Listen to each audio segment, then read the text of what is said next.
So I'm here in Austria in Alpbach, starting my 28th spiritual retreat with a wonderful group of friends, just catching up on old times and what has been happening in the past years. One of the interesting stories that I had forgotten about long ago is that I was visiting a friend in London, and we went to the British Museum. This was probably 30 years ago. And we first walked into the museum, and the first exhibit there is the Egyptian exhibit. And there's probably more Egyptian artifacts in London than there are in Egypt itself. But what happened when I walked in the room, and this was the first time I experienced this in my life, is that I hurt from head to toe. My skin was crawling. It was painful for me to stand in that room. And I just told my friend, I need to go. I'll call you wherever I end up. And I had to run out of that exhibit. And I went into the Greek exhibit in the same museum. And all that pain went away, all that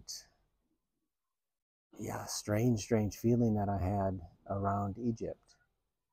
And of course, in the last years, I've thought about what that experience was like and why it happened, and what kind of connection I have in my past lives to Egypt. And obviously, it was a negative connection that is really present. And it's a place that I've never considered going to, traveling to. I guess it was this experience with the Egyptian culture that pushed me in the direction of looking really closely at the Ionian Greek culture. And I was surprised at what I found there. And I've written a couple of papers about this, and certainly I mention this in my series of books on Torn Between Two Worlds, of how important and seldom this culture was.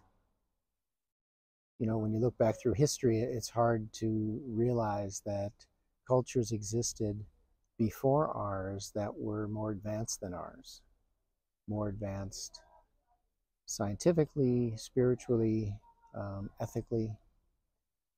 And that's what I found when I searched through history and studied Plato and the philosophers and the scientists who lived back then.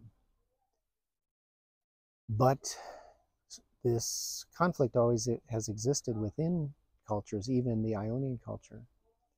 The Ionians were a minority among the Greeks. They were the enlightened Greeks.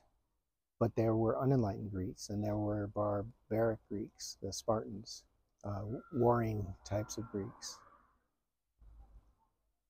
And in order to protect Greece from the Persian invaders, Socrates had gathered the leaders of these parts of society together to have a discussion to figure out a way of working together and figure out common ground between the three cultures. Plato records this as the symposium, or the banquet, where these three parts of Greek society came together and talked about their view of the eros, the love God, or the love of God. And I'll let you read that yourself. You see that there's three very different views of just the concept of love. But what Socrates was trying to do was find common ground by taking something that each society had recognized and to find common ground with it. In the end, it didn't work. In the end, they were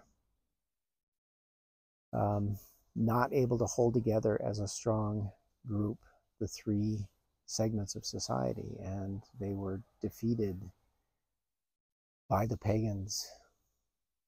And this gives us a very good sign for us today. We see that cultures are really torn apart between the right and the left, the conservative, the fanatical, the Greens, and so forth.